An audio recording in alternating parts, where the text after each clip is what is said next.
Okay, welcome to the last series videos for this class. We're going to start out relatively simple, thinking about the different types of betting options that are out there. Basically, if you go to like a website, a sports gambling website, and you see a bunch of information there, I want you to be able to interpret it. And if you go to a casino, I want you to be able to see what's there and know what's going on.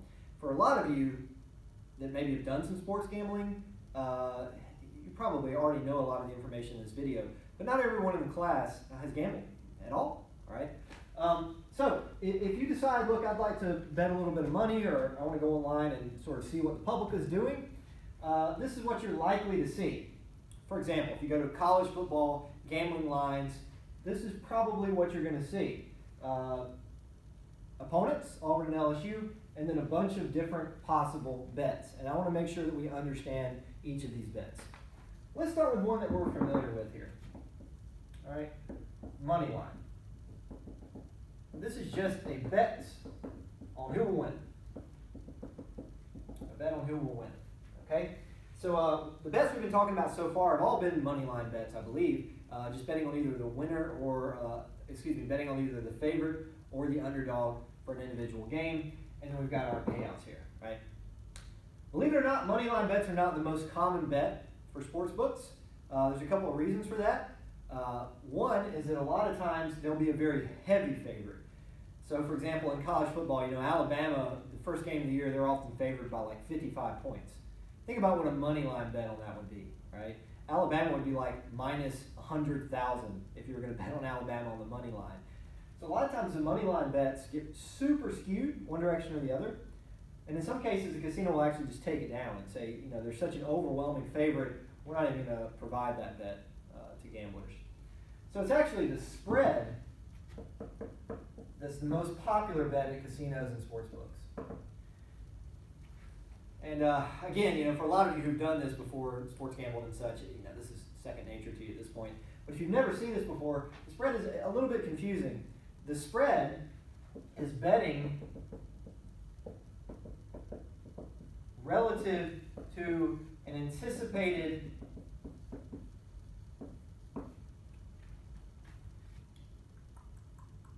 point differential. Okay? So basically what you're doing here is you're anticipating that the game it's kind of like you're trying to create a 50-50 bet, right? This is nowhere near a coin flip, the money line. LSU is expected to win this game, right? So what you do is you adjust the line to make it a bet that's more like a coin flip, okay? Because bettors tend to like these types of bets where you got about a 50-50 chance of winning, and the casino is going to close to double your money if you win that bet, all right? The way to interpret this is this minus 6.5.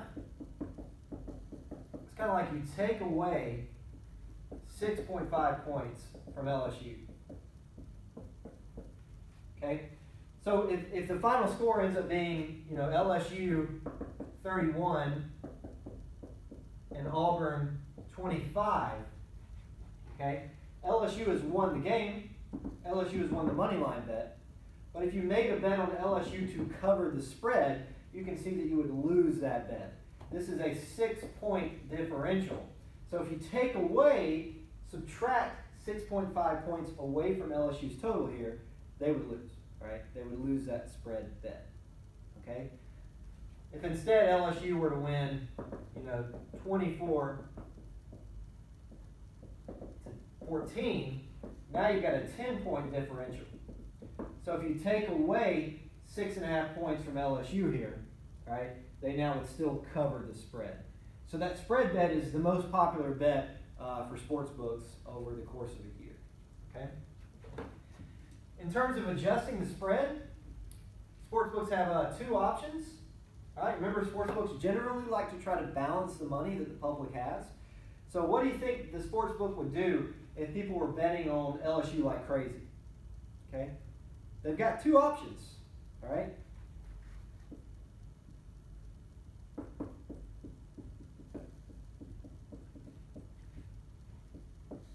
They can adjust the spread, actually change the point spread here. So if people are betting on LSU, what would you want to do?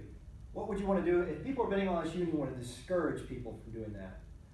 Well, you would adjust this line to like -7 or -7.5 or -8. Okay, so that's one thing they can do. They also can adjust the payout. So it allows the casino to be more exact in terms of adjusting things. They've got two things that they can adjust, so it allows them to be kind of more smooth with their changes. So let's say that just a little bit too much money is coming in on LSU. You might not want to adjust the points, because adjusting points is actually a pretty significant effect. But what you might do instead is adjust this just a bit. If a lot of money is coming in on LSU, change that to -110, and change the Auburn one to +100. Okay?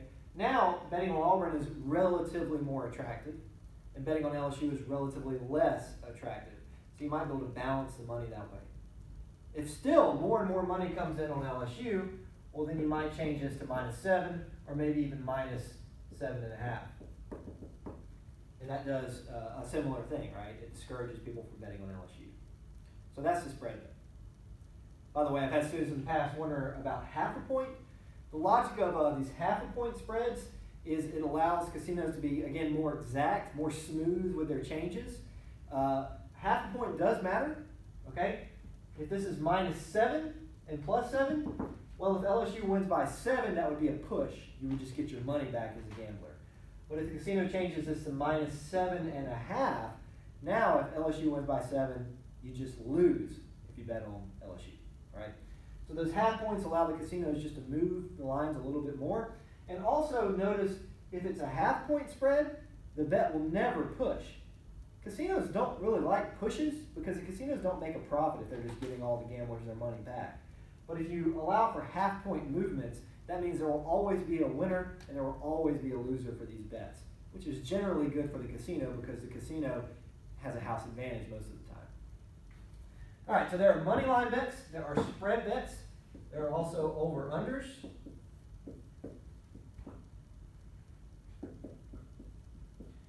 In the case of an over-under, you're betting on how many points will occur in the game. All right, for football, we're talking about points, soccer, goals, baseball, runs. So you're just betting relative to an amount, okay?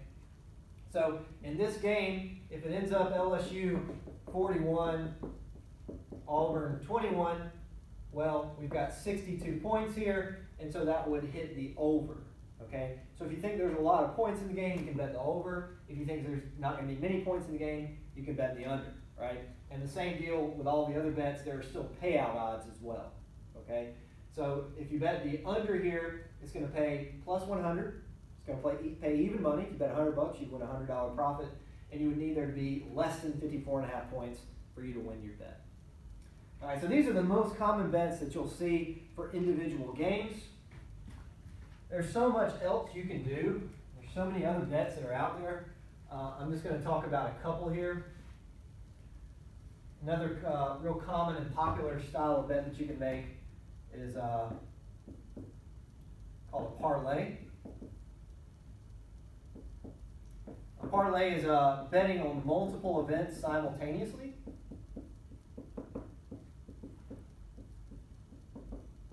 For those of you who have done some sports gambling, I think you'll agree that these are very fun bets because you can win a lot for a small risk, but the house advantage on these is usually very high, okay?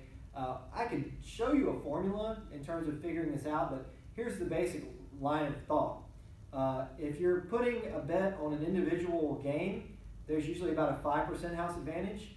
If you do a parlay, that 5% grows exponentially, okay? So if you're trying to bet and you don't want to lose all your money, you might think about just betting individual bets and avoiding these parlays, okay?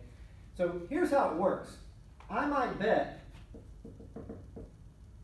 $20 on a parlay for LSU to cover the spread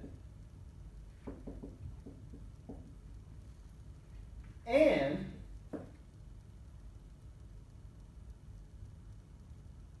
there to be more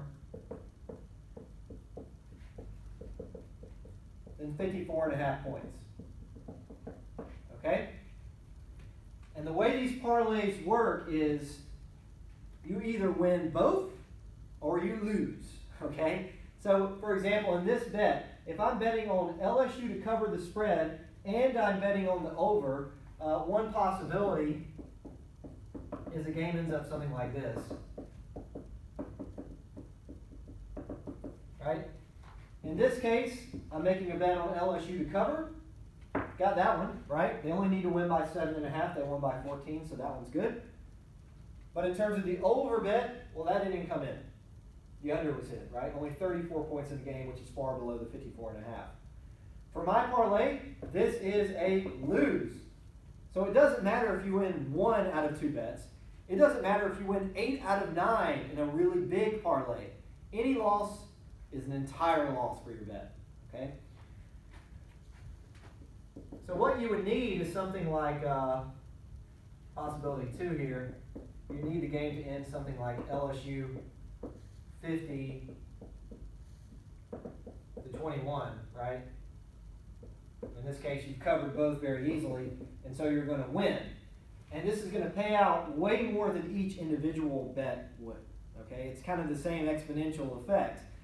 The house advantage grows exponentially, but so do your payouts.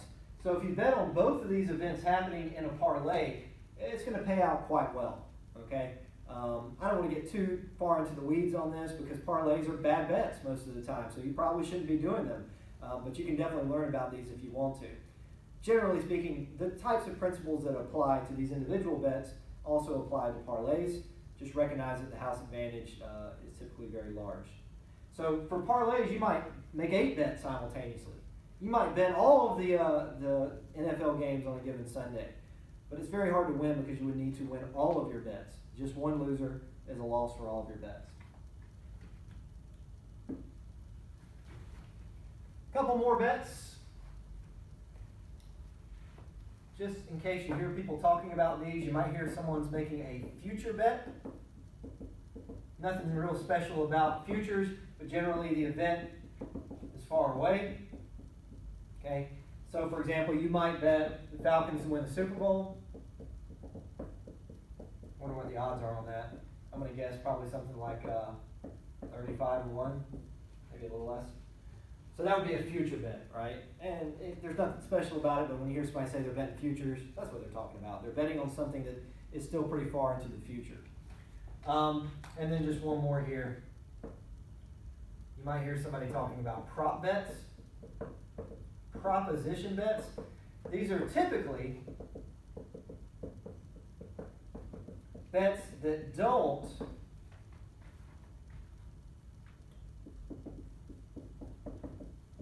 ride on the outcome of the contest. Okay, what I mean by that is a prop bet on the Super Bowl would mean that you're not betting like the winner or the over-under or something like that. You're betting some side bet. You're betting something else. Okay, so that side bet might be like you might bet that there's over 135 rushing yards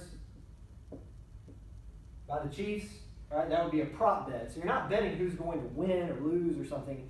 You're betting on something that might happen within the game. All right, so that might be it. You might bet heads or tails for the coin flip. You might bet on the length of the national anthem. This is stuff that we talked about in the past. So these are prop bets. One type of prop bet that I've had a little bit of success with is prop bets in the NBA on points. What I've found is that casinos will often have different prop bets available for points. So you might find something like, give you a very specific example. This is something I've actually found quite a lot. You might find one sports book have John Collins over 15.5 points, paying out minus 105. Okay, John Collins is a power forward for the Atlanta Hawks, really good player. So you might find one sports book offering that, and then another offering something like Collins under 17.5 points for minus 105. Okay? And so this is a middling opportunity of sorts. And this is what I found quite often, actually, I found this type of bet, especially early in the NBA season, these types of mistakes being made by casinos. And what makes it kind of a mistake is that generally they like to follow one another. But a lot of times for these bets, there's not a whole lot of people gambling on them, firstly. And secondly, the casinos aren't paying attention all that much to them because they're not. And thirdly, they're not putting these bets up for very long. So they might only be up for just a couple hours before the game. So casinos don't have a lot of time to adjust them. Okay?